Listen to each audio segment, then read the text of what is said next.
Hello everyone, welcome to DRS. तो आज हम पढ़ने जा रहे हैं chapter 4, food security in India. तो फूड सिक्योरिटी है क्या?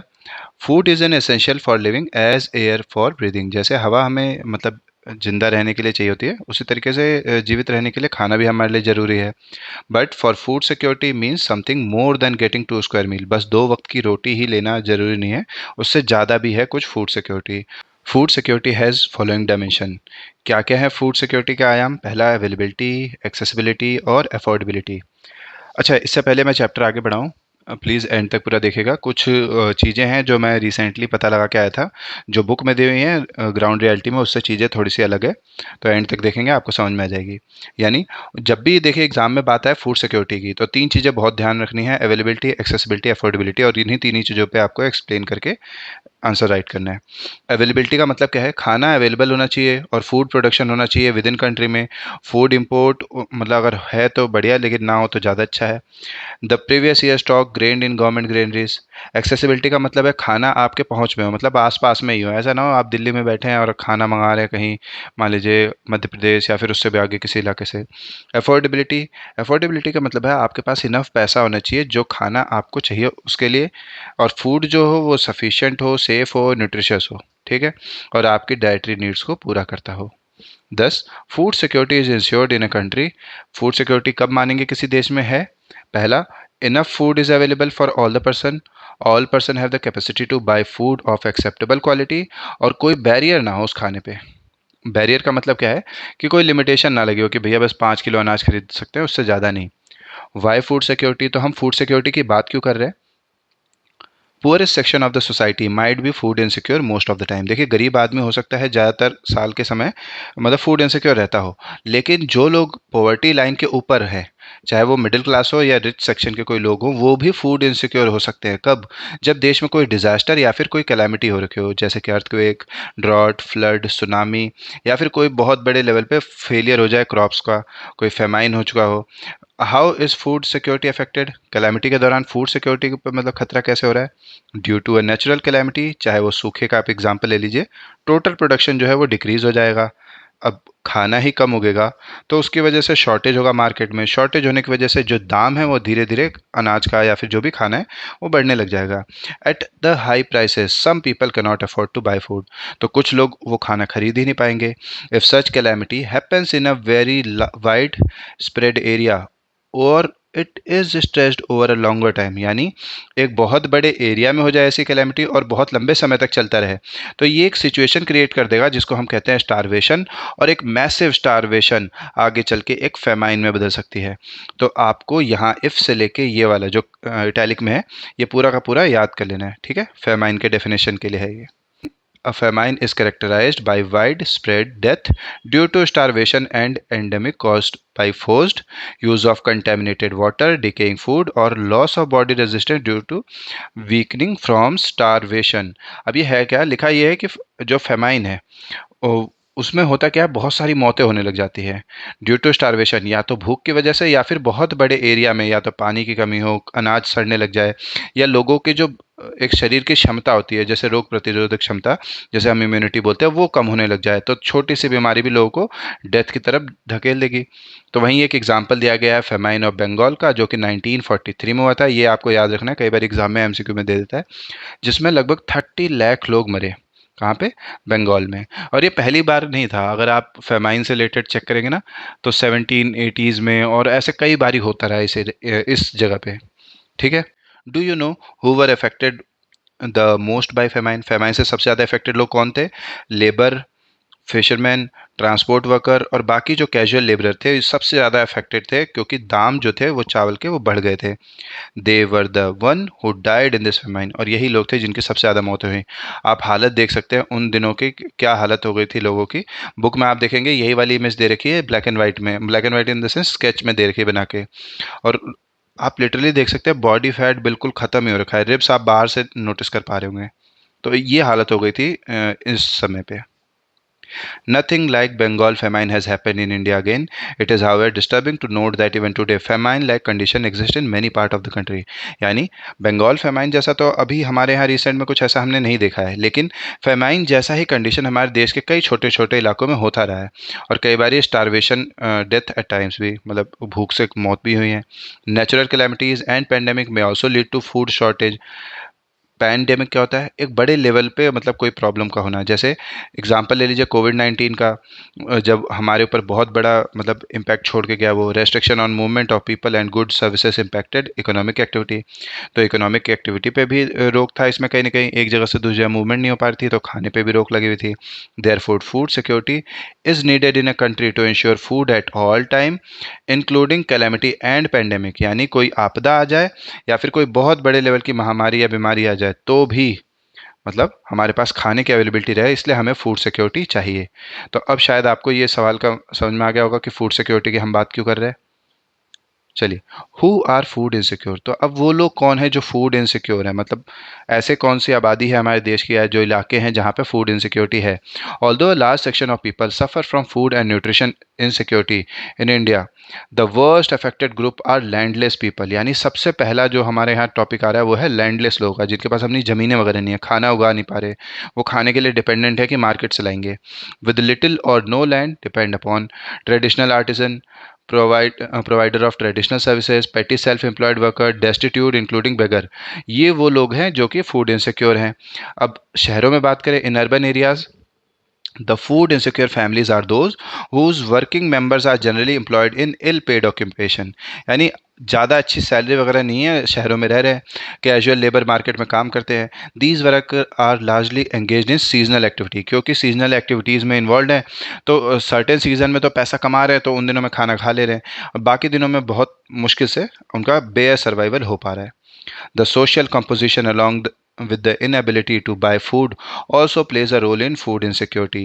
The SC, ST, and some section of OBC, lower caste among them, who have either poor land base or very low land productivity, are prone to food insecurity. यानी इसमें ऐसे कई सारे लोग हैं जो कि फूड इनसिक्योरिटी हैं, खास करके जिनकी ज़मीनें तो हैं लेकिन उतनी अच्छी फर्टाइल नहीं है कि अच्छा सा अनाज उगा पा रहे हो. People affected by natural disaster who have to migrate to other areas in search of work are also among the most food insecure people. तो रामू और अहमद की वहाँ स्टोरी दी हुई है कि कैसे वो लोग भी फूड इनसिक्योरिटी को झेल रहे हैं, वो आप पढ़ने की कोशिश कीजिएगा, ठीक है. A high incidence of male nutrition prevail among women. अब ये मेल न्यूट्रिशन क्या होता है, मतलब जब खाना ढंग से ना मिल पाए और उससे शरीर में कमियां आने लग जाती हैं. This is matter of serious concern as it put even unborn baby at risk of malnutrition. देखिए, अगर माता खुद ढंग से खाना नहीं खा पा रही है तो उनके जो गर्भाशय में बेबी है वो भी तो मतलब मेल न्यूट्रिशन का ही शिकार हो रहा है. तो प्रॉपर तरीके से उसका डेवलपमेंट नहीं हो पाएगा, और ऐसा बच्चा जब बड़ा होगा और धीरे धीरे उम्र के साथ ग्रो करेगा तो उसके अंदर बहुत सारी सीरियस डिजीजेस होती रहेंगी, ठीक है.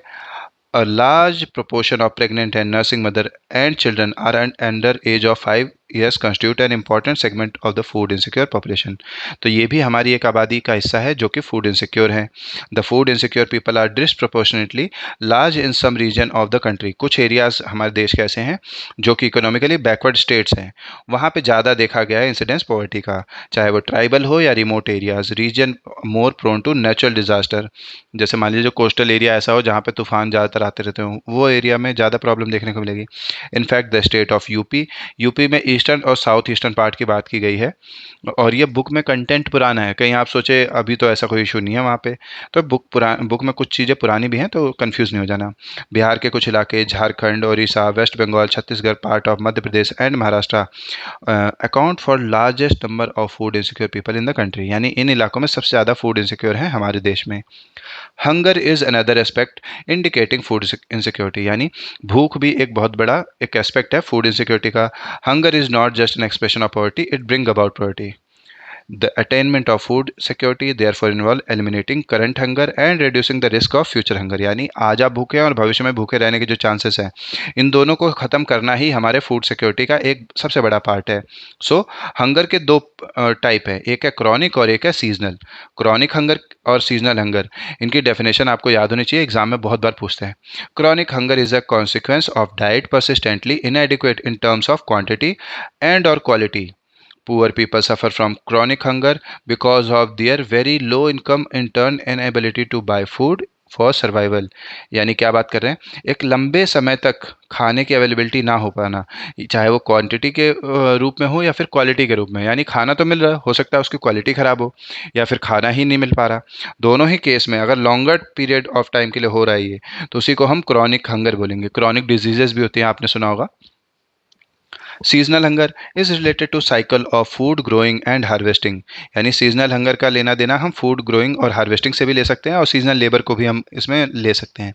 This is prevalent in rural areas because of the seasonal nature of the agriculture activities and in urban area because of casual labour. Example, there is less work for casual construction labour during the rainy season. This type of hunger exist when a person is unable to get work for entire year.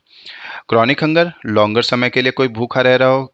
इसका best example हमारा यही होगा कि कोई गरीब आदमी है, उसको खाना नहीं मिल पा रहा बहुत लंबे समय तक, 2 साल 3 साल से वो खाना ढंग से नहीं खाया है, तो उसकी शरीर बिल्कुल माल न्यूट्रिशन वाले फेज़ में चली जाएगी और हंगर की वजह से वो धीरे धीरे बहुत सारी बीमारियों की तरफ बढ़ जाएगा। सीजनल हंगर, वो शहर में काम करने वाला कोई लेबर हो सकता है, जैसे होली दिवाली आया तो काम तो मिल गया, बाकी दिनों में उसे खाना ढंग से भरपेट नहीं मिल पा रहा है। ठीक है। India is aiming at self sufficiency in food grain since independence. यानी आज़ादी से ही हम आत्मनिर्भर होने की कोशिश कर रहे हैं फूड ग्रेन के मतलब प्रोडक्शन में। After independence, Indian policy maker adopted all measure to achieve self sufficiency in food grain. India adopted a new strategy in agriculture which resulted in green revolution. Green revolution मैंने chapter 1 में already आपको बताया था, तो आप answer में लिखिएगा father of green revolution कौन है, इंडिया के। ठीक है। Specially in the production of wheat and rice. यानी वीट और राइस के केस में स्पेशली जोर डाला गया, क्योंकि एक तरीके की स्टेपल डाइट है, हर किसी के खाने में कहीं ना कहीं इन्वॉल्व है। इंदिरा गांधी, जो उस समय प्राइम मिनिस्टर थी, 1970s की बात चले यहाँ पे, of India, officially recorded the impressive stride of green revolution in agriculture by releasing a special stamp entitled wheat revolution July 1968। यही वो वीट रेवोल्यूशन की स्टैम्प है जो उस समय लॉन्च किया गया था इंदिरा गांधी द्वारा। बुक में नहीं दिया हुआ है, मैंने आप लोग को देखने के लिए यहाँ लगा दिया है। इसमें है क्या, यहाँ अगर आप ध्यान से देखेंगे ना, तो एक बार ग्राफ टाइप में दिखाने की कोशिश है कि हमारा प्रोडक्शन कितना ज़्यादा इंक्रीज हुआ है। ठीक है, आज़ादी से लेकर 1968 में। तो जुलाई 1968, एक तो ये आपको याद रखना है, वीट और राइस का प्रोडक्शन याद रखना है, और इंदिरा गांधी जी का नाम याद रखना है। ठीक है। The success of wheat was later replicated in rice. यानी जो सफलता हमें वीट में देखने को मिली, उसी को ही राइस में भी रेप्लिकेट करने की कोशिश किया गया। The increase of food grain was however disproportionate. The highest rate of growth was achieved in UP, MP, which was 58 and 33 million ton in 2020-21.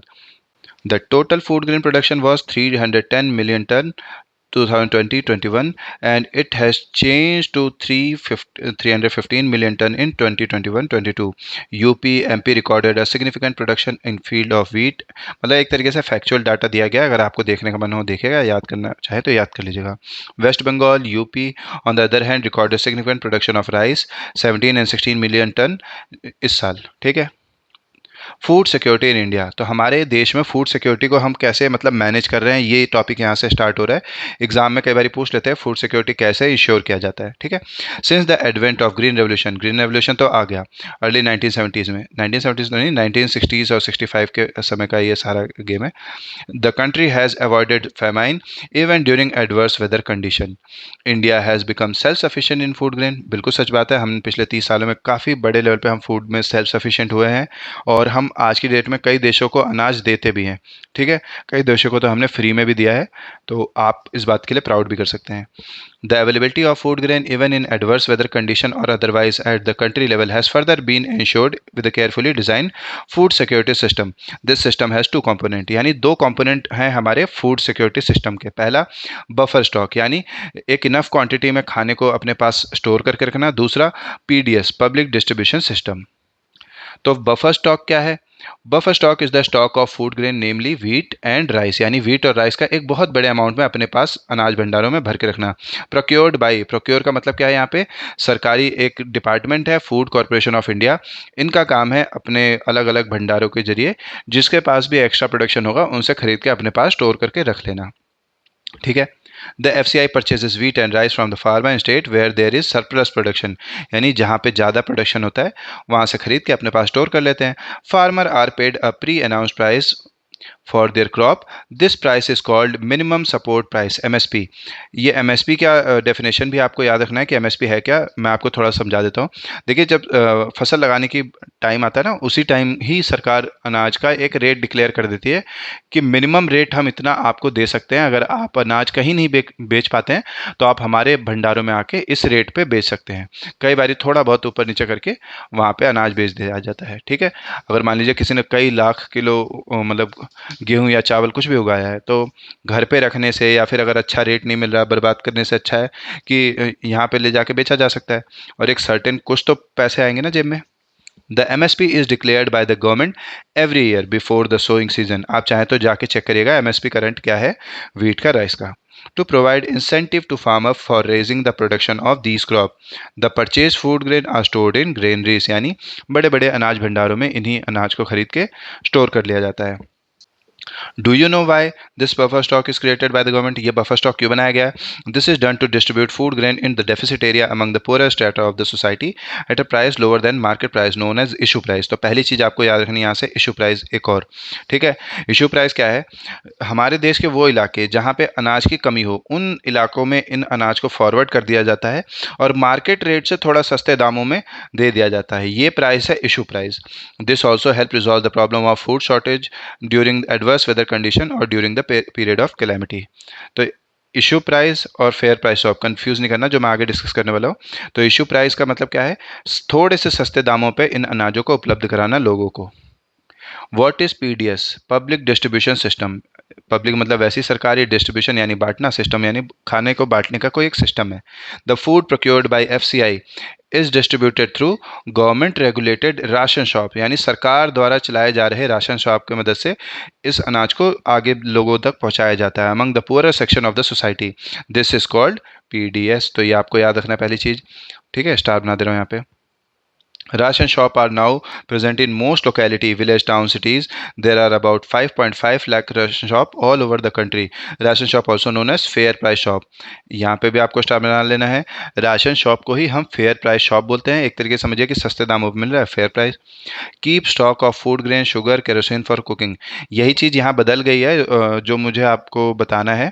ठीक है, कहीं ना कहीं सर अब अगर आस पास आप अनाज भंडारों में जाएंगे जो सरकार द्वारा रेगुलेट किया जाता है, आपको जानने को मिलेगा कि वो फ्री में ही दे रहे हैं, कोई मिनिमम प्राइस भी नहीं देना पड़ेगा, जो कि यहाँ अंत्योदय स्कीम वगैरह की बात की गई है।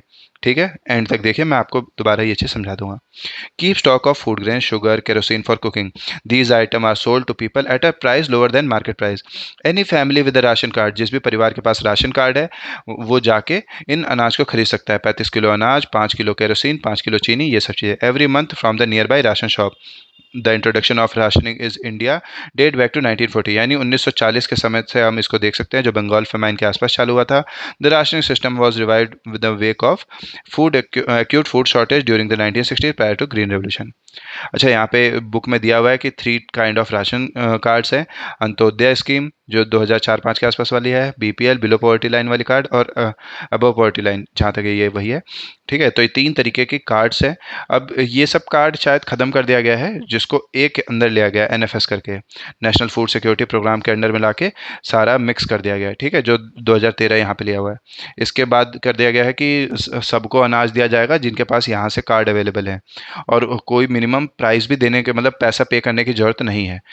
कोविड के बाद अगर आपने देखा होगा, सरकारों ने ऐड किया कि 80 करोड़ परिवारों को मुफ्त अनाज, ये सब वही यहाँ से स्टार्ट हुआ है। इन द वेक ऑफ, तो आपको एग्जाम पॉइंट ऑफ व्यू से इन चीज़ों को याद रखना है, लेकिन मेन अपने पर्सनल नॉलेज के लिए, और अगर आ जाए घुमा फिरा के सवाल, तो ये चीज़ ज़रूर आपको ध्यान रखना है। In the wake of high incidence of poverty level as reported by NSSO in the mid 1970s, 3 important food intervention program were introduced. तो तीनों को मैंने यहाँ हाईलाइट कर रखा है। 3 प्रोग्राम इंट्रोड्यूस किया। पहला पीडीएस फॉर फूड ग्रेन, कि लोगों तक अनाज पहुंचाने का सिस्टम।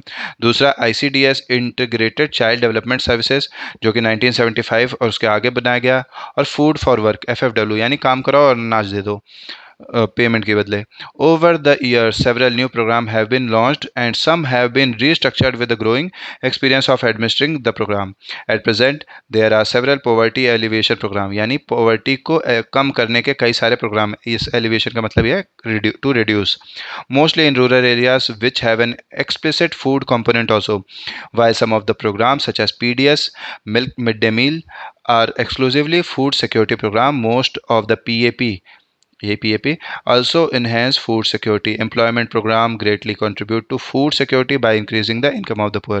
चाहे MG नरेगा जो आपने पढ़ा है, जिसका नाम बदल के VBG राम जी कर दिया गया है, जी राम जी ऐसे करके, ठीक है, देखेगा कि क्या नया नाम है.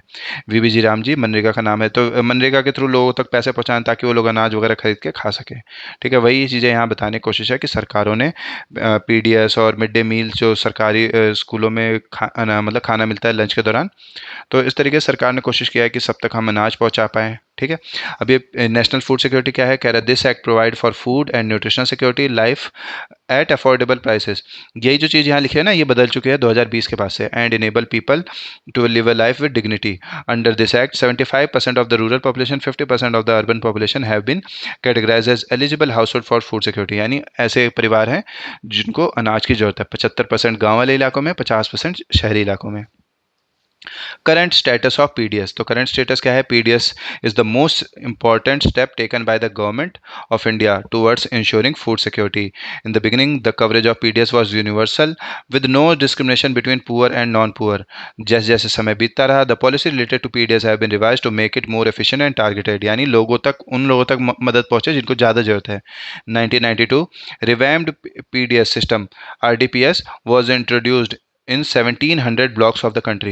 The target was to provide the benefit to PDS to remote and backward areas. यानी जो वो एरिया जो मतलब जहाँ तक सड़क वगैरह उतना प्रॉपर डेवलप नहीं है, पिछड़े इलाके जो हैं. From June 1997, in a renewed attempt, TDPS was introduced to adopt the principle of targeting poor in all area. तो यहाँ से कोशिश किया गया कि सभी एरियाज में जो पुअर हैं उन सबको टारगेट किया जाए, ना कि बस रिमोट और बैकवर्ड एरिया में. It was for the first time that differential price policy was adopted for poor and non-poor. Further, in 2000, two special scheme was launched, Antyodaya अन्न योजना और अन्नपूर्णा स्कीम, जो कि सन 2000 में लाई गई. With special target group poorest of the poor, यानी जो सबसे ज़्यादा गरीब है उनको टारगेट किया जाए. इंडिग्नेंट सीनियर सिटीजन, जो सीनियर सिटीजन जो बिल्कुल गरीब हैं या फिर जो उनके पास खाना ना खरीदने की फाइनेंशियल कैपेसिटी नहीं होगी. The functioning of these two scheme was linked with the existing network of PDS. तो जो PDS था ऑलरेडी उस समय तक, उन सब में इनको लिंक कर दिया गया. अब ये कुछ स्कीम आपके बुक में दी गई हैं, तो वही मैं आपको बताना चाह रहा हूँ कि इन स्कीमों का अब उतना कोई रिलेवेंट है नहीं, क्योंकि जो NFS है, नेशनल फूड सिक्योरिटी प्रोग्राम 2013 जो पीछे लिखा हुआ था, इसके तहत ऑलरेडी सबको अनाज दिया जा रहा है और फ्री. तो ये सब जो प्राइस यहाँ लिखे हैं, पहले ये चलता था, जो कि अभी हमने बात की ना अंत्योदय अन्न योजना या अन्नपूर्णा स्कीम के थ्रू जो कार्ड मिलते थे, तो अब वो सब कार्ड की कोई इतनी वैल्यू है नहीं. तो आप स्कीम का नाम याद रखिएगा, जैसे PDS, RDPS, TDPS, AAY, APS, national food security, ये जो मेन अब चल रहा है 2013 से. तो पहले इस तरीके से 2 रुपये किलो और 3 रुपये किलो राइस, मतलब इस तरीके से सस्ते सस्ते दामों में लोगों को दिया जाता था. कुछ जगह पे कैपिंग भी होती थी, जैसे 10 किलो अनाज, 35 किलो अनाज. अब NFS में क्या है, एक चीज़ और याद रखना है जो अभी मैंने नहीं बताया, वो है कि 5 किलो पर मेंबर, यानी परिवार में जितने भी मेंबर हैं तो 5 किलो पर व्यक्ति के हिसाब से अनाज दिया जाएगा. 5 लोग हैं तो 25 किलो अनाज. ठीक है, अंत्योदय अन्न योजना के बारे में यहाँ दिया हुआ है, पढ़ना चाहें तो पढ़ेगा. मेरी नज़र में अब इसका कोई रेलेवेंस उतना है नहीं. इन 2022 the stock of wheat and rice with the central pool is 159 lakh million tons of wheat and 104 LMT of rice. यानी इतना ज़्यादा सरकार ने अपने पास मतलब स्टोर करके रखा हुआ है. ठीक है, जो कि मोर है minimum buffer norm से. However, these remained constantly higher than buffer norm. The situation improved with the distribution of food grain under different scheme launched by government. There is a general consensus that a high level of buffer stock of food grain is very undesirable and can be wasteful. यानी ज़्यादा अनाज भंडारों में पड़े रहने से खराब भी हो सकता है अनाज. The storage of massive food stock have been responsible for carrying high cost. ज़्यादा अनाज भर के रखेंगे तो उसको संभालने पे भी पैसा खर्च होगा. In addition to wastage and deterioration in grain quality, freezing of MSP for a few years should be consider seriously. तो यहाँ बोला गया कि MSP को थोड़ा सा फिक्स कर देना चाहिए, जिससे वो किसान जो सिर्फ इसलिए अनाज उगाते हो कि MSP से ही चलो कुछ तो कमाई लेंगे, तो वो लोग ज़्यादा उगाएं ना. The increased food grain procurement at enhanced MSP is the result of the pressure exerted by leading food grain producing states such as Punjab, Haryana, Andhra Pradesh. यानी इन राज्यों ने कहीं ना कहीं ज़्यादा केमिकल, पेस्टिसाइड इन सबको छीट के ज़्यादा से ज़्यादा अनाज उगाने की कोशिश की है। बस ये बताने की कोशिश कर रहे हैं। Moreover, as the procurement is concentrated in a few prosperous regions, Punjab, Haryana, Western UP, Andhra Pradesh, and to a lesser extent of West Bengal, mainly two crop wheat and rice increased in the MSP, यानी MSP में इन्हीं पे ज़्यादातर increase देखा गया, has induced farmer particularly in surplus state to divert land from production of coarse grain, यानी जहाँ मोटा अनाज उगाया जाता था उनकी जगह पे लोग शिफ्ट कर गए wheat और rice पे बस, which is a staple food of the poor. To the production of rice and wheat, the intensive utilization of water in the cultivation of rice has also led to environmental degradation. अब ये क्या चीज़ है, देखिए 1 kilo rice उगाने के लिए लगभग 2500 से लेके 5000 लीटर इतना पानी लगता है। ठीक है, चाहे तो ऑनलाइन चेक कर लीजिएगा अगर मेरे पे भरोसा ना हो। 2500 से लेके सोचिए 5000 लीटर पानी सिर्फ 1 किलो राइस के लिए लग रहा हो, तो कितना ज़्यादा अमाउंट ऑफ वाटर का मतलब खपत हो रहा होगा। जो अमाउंट ऑफ राइस हम यहाँ देख रहे हैं, कितना ज़्यादा राइस, सोच के देखिए कितना मतलब कई लाखों करोड़ों लीटर पानी लग गया होगा सिर्फ चावल को उगाने में। तो इसकी वजह से क्या है, वाटर लेवल में भी फॉल देखा गया है। ठीक है। PDS dealer are sometime found resorting to malpractices. हाँ, बुक के कुछ पार्ट मैंने काट भी दिया है यहाँ पे। ठीक है। PDS dealers are sometime found resorting to malpractices like diverting the grain to open market. कई बार क्या कोशिश करते हैं कि जैसे हमारे पास राशन शॉप में अनाज पड़ा हुआ, उसको उठाया बाहर बेच दिया। Selling poor quality grain at ration shop, irregular opening of the shop. कई बार शॉप ढंग से खोलते नहीं है जिससे लोगों को अनाज ही नहीं मिल पाता। It is common to find that ration shop regularly have unsold stock of poor quality grain left. कई बार ये देखा गया है कि जो राशन शॉप के पास जो अनाज पड़ा होता है ना, वो खराब क्वालिटी का ही होता है। This has prove to be a big problem when ration shop are unable to sell a massive stock of food grain piles up with the FCI. जब मैसिव स्टॉक बढ़ता रहेगा स्टॉक इन अनाज भंडारों में, तो कहीं ना कहीं एफसीआई के ऊपर भी प्रेशर पड़ेगा। In recent year there is another factor that has led to the decline of the PDS. PDS में एक और डिक्लाइन ये है कि earlier every family poor and non poor had a ration card with a fix quota item such as rice, wheat, sugar. These were sold at same low price to every family. पहले same दाम पे सबको दिया जाता था। The three type of card and the range of prices that you see today did not exist. अब ये exist नहीं करते। A large number of family could buy food grain from the ration shop subject to a fix quota. These included low-income families whose income were marginally higher than below poverty line. Now, with the TDPS of three different prices, any family above poverty line can get very little discount at the ration shop. जो ये सब चीज़ें लिखी हुई हैं कि पहले अनाज नहीं ले पाते थे लोग, ये सब चीज़ें अब चेंज हो गई, जैसा कि मैंने आपको एनएफएस वाली कहानी समझा दी है। ठीक है। रोल ऑफ कोऑपरेटिव, ये स्टार बना लीजिएगा, कई बार एग्जाम्स में आ जाता है कि कोऑपरेटिव कैसे फूड सिक्योरिटी में अपना रोल प्ले कर रहे हैं। ठीक है। The cooperative are also playing an important role in the food security in India, specially in the southern and western part of the country. The cooperative society set up the shop to sell low priced goods to poor people. यानी ऐसी बड़ी बड़ी कंपनियां या फिर कह लीजिए लोग जिनके पास इनफ फंड है, तो उन्होंने क्या किया, अनाज प्रोक्योर किया और खुद दुकान खोल के लोगों गरीब लोगों को सस्ते दामों में अनाज को देना। ये सब यहाँ समझाने की कोशिश है। For example, out of all fair price shop running in Tamil Nadu 94% are being run by cooperative. सोचिए तमिलनाडु में लगभग 94% जो फेयर प्राइस शॉप है उनको कोऑपरेटिव चलाते हैं। In Delhi, Mother Dairy is making stride in provision of milk and vegetable to the consumer at control rate decided by government of Delhi. यानी government of Delhi जो रेट सेट करती है उसके हिसाब से ये लोग लोगों तक सब्जियां और दूध पहुंचाते हैं। Amul is another success story of cooperative in milk and milk product from Gujarat. Cooperative का मतलब क्या होता है, फ्रॉम द मतलब चाहे वो प्रोडक्शन करने वाला हो, चाहे डिस्ट्रीब्यूटर हो, या फिर बीच में जितने भी लोग हों, वो सब लोग उस बेनिफिट को होल्ड करते हैं, तो सब लोग एक साथ मिलकर काम करते हैं। It has brought about white revolution in the country. White revolution का डॉक्टर कह रहा हूँ फादर पूछ ले तो डॉक्टर वर्गीस कुरियन है। एक बार आप उनका नाम जरूर देख लीजिएगा और याद कर लीजिएगा। These are a few examples of many more cooperative running in different part of the country, ensuring food security at different section of the society. तो ऐसे कई और एग्जाम्पल हैं जो कि फूड सिक्योरिटी में अपना रोल प्ले कर रहे हैं। सिमिलरली महाराष्ट्र का एक ये नाम है, जरूर आपको याद रखना है, Academy of Development Science ADS has facilitated a network of NGO for setting up grain bank in different region. यानी इन्होंने ग्रेन बैंक सेटअप करने पे अपना जोर दिया है। ADS organise training and capacity building programme on food security for NGOs. Grain Bank are now slowly taking shape in the different part of the Maharashtra. ADS effort to set up Grain Bank to facilitate replication through other NGOs and to influence the government policy on food security are thus paying rich dividend. The ADS Grain Bank program is acknowledged as a successful and innovative food security intervention. यानी इनके द्वारा अलग अलग जगह पे अनाज bank खोलना जहाँ पे लोग जाके सस्ते दामों पे अनाज ले सकते हैं। ठीक है, तो इस तरीके से एनजीओ, नॉन गवर्नमेंट ऑर्गेनाइजेशन भी अपना रोल प्ले कर रही है एक अनाज मतलब एक गरीब का पेट भरने में। So thank you so much for watching this video. बस आपको ये एनएफएस वाला पॉइंट ज़रूर ध्यान से देख लेना और ऑनलाइन पढ़ना चाहें तो पढ़ लीजिएगा। बाकी अभी ये पुरानी स्कीम का उतना कोई इन्वॉल्वमेंट नहीं रह गया। Thank you for watching, bye bye.